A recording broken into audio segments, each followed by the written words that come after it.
আসসালামু আলাইকুম, কি অবস্থা সবার? আশা করি ভালো আছেন। আমিও ভালো ছিলাম, কিন্তু সকালে বিএফএস গ্লোবালের সামনে যাওয়ার পর থেকে এখন পর্যন্ত তেমন ভালো নেই। কারণ হচ্ছে আমি সকাল 8টার দিকে বিএফএস গ্লোবালের সামনে গেছিলাম, প্রায় 1টা 20-এর দিকে আমি চলে আসছি।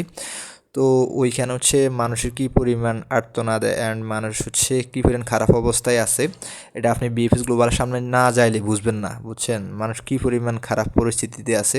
তো এই 8টা থেকে এই 1টা পর্যন্ত কী পরিমাণ রিটার্ন পাসওয়ার্ড দিছে অ্যান্ড কী কী বিষয় হয়েছে আপনাদেরকে বলবো। আমি যা চোখে দেখি তাই বলতেছি, এর বাইরে না, তবে এর বাইরে হতে পারে। যেমন আমি আজকে একটা এগ্রিকালচার অ্যান্ড একটা স্পন্সর বিষয় হইতে দেখছি, আর আমি দেখি নাই। আর না হইতে পারে, হয়তো হইতেই পারে, কারণ বিষয়টা এটা পাইলে তো আর আমাকে দেখাবে না, আমার জন্য বসে থাকবে না। তো আমার জানা মতে আমি ছুগেই দুইটাই দেখছি। এগ্রিকালচার বিষয়টা হচ্ছে ফেব্রুয়ারি মাসের, আর হচ্ছে নভেম্বরের হচ্ছে স্পন্সর বিষয়টা 2023-এর, আর ওইটা হচ্ছে 2024-এর ফেব্রুয়ারি এগ্রিকালচার। আর যদি ফ্যামিলি বিষয়ের কথা বলতে হয়, এই ফ্যামিলি বিষয় আপনার 8-9টার মতো আমি দেখছি ওইখানে একটা পর্যন্ত। আর ফ্যামিলি বিষয় এমনিতে আরও অনেক হইতে পারে, আমি জানি না। আমার এটা আন্দাজ আনুমানিক আর কি বললাম যে যেহেতু হচ্ছে ফ্যামিলি বিষয় টুকটাক দেখা যায়, ওয়ার্ক বিষয় তেমন একটা দেখা যায় না, তবে ফ্যামিলি বিষয় হইলে দেখা যায়। কারণ সে ফ্যামিলি বিষয় যারা ফ্যামিলি বিষয়ের জন্য আসে তাদের সাথে 2-3 জন করে লোক আসে, বুঝছেন? এখানে অনেক আপুরে আসে অ্যান্ড ভাইয়েরা আসে, তাদের জন্য ভাইরা অপেক্ষা করে। যেহেতু আপনারা যারা হচ্ছে বিএফএস গ্লোবালে যান তাদের সাথে অনেকের আমার দেখা হয়, কারণ সে আমি বাইরে থাকি নাফি টাওয়ারের অপোজিট সাইডে, যেখান থেকে মানুষ বাইর হয় তার অপোজিট সাইডে আমরা অপেক্ষা করি। তো ওই কারণে হচ্ছে আমার সাথে অনেকের দেখা হয়, অনেক কথাবার্তা বলে, ভালো লাগে, খোঁজখবর জানতে চাই। তো ওই কারণে হচ্ছে আমার এগুলা জানা হয়। তবে স্পন্সর অ্যান্ড ওয়ার্ড এগ্রিকালচার বিষয়ে মাত্র দুইটাই দেখছি, আর হয়েছে কিনা তেমন একটা আজকে হওয়ার সম্ভাবনা নাই আমার জানা মতে আর কি। আর হইলে হইতে পারে, কারণ হচ্ছে আমি আন্দাজেই বলবো না, আমি যে দুইটা দেখছি এই দুইটার কথাই বলছি। আর যদি রিটার্ন পাসওয়ার্ডের কথা বলি, আমি তো সকালে একটা ভিডিও দিছিলাম ওই একেবারে নাফি টাওয়ারে থাকতেই 10টার দিকে।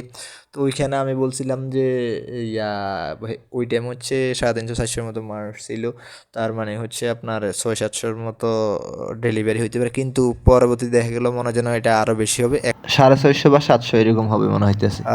আমার মনে হইতেছে প্রচুর লোক ছিল, যেখানে আমি নিজেই ছিলাম, অনেকেই ছিল, কারণ হচ্ছে লোকগুলা কম নাই, মোটামুটি লাইন ছিল অ্যান্ড প্রচুর মানুষ আসছে। যেহেতু এগুলো আন্দাজ করে করা, এগুলো তো একেবারে গণা না, 200-100 কম বেশি হতে পারে, এটা হচ্ছে আপনারা ক্ষমার দৃষ্টি দেখবেন। কারণ হচ্ছে একেবারে শিওর দিয়ে তো বলতে পারি না যে এতজন হয়েছে। অনেকেই বলে, এটা কীভাবে বলে এটা একমাত্র আল্লাহ জানেন, তবে আমি সবসময় একটা সংখ্যা দিতে পছন্দ করি। ভাই যারা হচ্ছে ওইখানে রিটার্ন পাসপোর্ট নেওয়ার জন্য আসছে, অনেকের সাথে কথা হয়েছে। একজন ভাই মানে খুব হতাশার কথা বলছিল, উনি দুবাইতে প্রায় 1 লক্ষ টাকা বেতনে উনি চাকরি করতো। উনি বলতেছে আমি দুবাইতে 1 লক্ষ টাকা বেতনে চাকরি করতাম, 2-4 জন লোক যারা ওনার আন্ডারে কাজ করতো আর কি।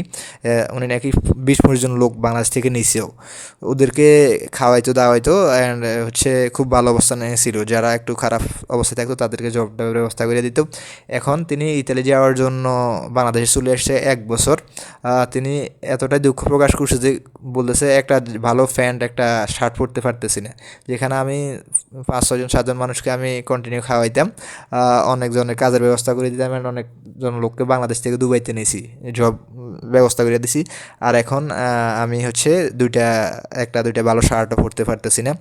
যার কারণ হচ্ছে আপনার ওই টাইমে তো হচ্ছে নরস্তা ওঠার পরে যখন বিএফএস গ্লোবালে জমা দিয়েছে, মনে করছে আপনার 2-3 মাসের মধ্যে হচ্ছে বিষয় হয়ে যাবে, তখন চলে যাবে। কিন্তু আসলে জিনিসটা হচ্ছে আজ প্রায় 11-12 মাস পরে উনি হচ্ছে রিটার্ন পাসপোর্ট পাইছে। ওভারঅল উনি বলতেছে ভাই কী পরিমাণ টেনশনে আছি। তবে আপনারা তো বলেন প্রায় টাইম হচ্ছে বিষয় টিষয় হয়, কিন্তু খুব কম সংখ্যক বিষয় হয়, এটা বুঝি, কিন্তু কবে যে বিষয় পাবো ও কী পরিমাণ হতাশায় ভাই। বিএফএস গ্লোবালের সামনে মনে হয় যেন এটা একটা, আপনাকে বলে বোঝাতে পারবো না, সবাই সবার মতো করে আপনার ইভেন এমন দুইটা লোক দেখছি আপনার পাসপোর্ট রাস্তায় ফালাই হচ্ছে আপনার পা দিয়ে হচ্ছে লাথি মারছে ফাস্টফুডের মধ্যে, বুঝছেন? এতটা বিরক্তি আর এতটা হতাশার মধ্যে থাকলে মানুষ এরকম কাজ করতে পারে। যাকে দেখবেন সবাই হচ্ছে সবার মতো একবারে, কারো মুখে হাসি দেখি নেই। কী যে একটা অবস্থা! আপনার যদি এটার পাশাপাশি যারা হচ্ছে রিটার্ন পাসপোর্ট নিতেছে, এর পাশাপাশি যদি ভিসা হইতো, ধরেন 50, 100, 150, 200টার মতো যদি ভিসা হইতো, মানুষ অন্তত আশা রাখতে পারতো যে আমরা এরা এখন ভিসা পাইতেছে, আমাদেরকে পরে ডাকবে, আমরা হয়তো আবার ভিসা পাবো। কিন্তু যদিও বিএফএস গ্লোবাল বলছে যে রিটার্ন পাসপোর্ট দিতে আছে, তবে তাদেরটা যে প্রসেসিং অবস্থায় আছে, কাজ চলতেছে। যেহেতু রিটার্ন পাসপোর্টের নিচে দিয়ে লেখা থাকে মেইলের মাধ্যমে যে আপনাদের সাময়িকভাবে আপনাদের পাসপোর্ট ফেরত দিতে আসছে, তবে আপনাদের কাজ চলতেছে। এটা বলা থাকার পরেও মানুষ তো হচ্ছে আপনার কোনোভাবেই এটা বিশ্বাস করতে পারতেছে না। ওই বললাম যে একটাই কারণ, যদি পাশাপাশি অনেকগুলো বিষয় হইতো, তারা মনে করতো যে এদের বিষয় হইতেছে, পরে আমাদের হলেও হবে। তো এইসব কারণে, যেহেতু গতকাল একটা নিউজ অলরেডি ভাইরাল হয়েছে, চ্যানেল 24 করছে যে আগামী সপ্তাহ থেকে ভিসা দেওয়া শুরু হবে, কয়েকশো ভিসা দিবে, কয়েকশো ভিসার কথা বলছে, একেবারে যে পুরোপুরি শুরু হবে ওইরকম কিছু বলে নাই। তো তার মানে আশা করা যায়, যেহেতু বাংলাদেশ দূতাবাস, ইতালি দূতাবাস দুই জনের মাধ্যমে কথা বলছে, বলার পরে এই নিউজটা ভাইরাল হয়েছে। আশা করি এই নিউজটা সবাই শুনছেন, এটা কোনো বানোয়াট কথা না।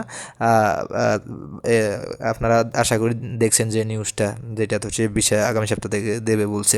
তো দেখা যাক আগামী সপ্তাহ থেকে ভিসা দেয় কিনা। আর যদি ওভারঅল লাস্টের দিকে বলতে চাই, আজকে ডেলিভারি সংখ্যা, রিটার্ন পাসপোর্ট ডেলিভারির সংখ্যা 650 থেকে 700 বা 600 থেকে 700 এরকম হবে।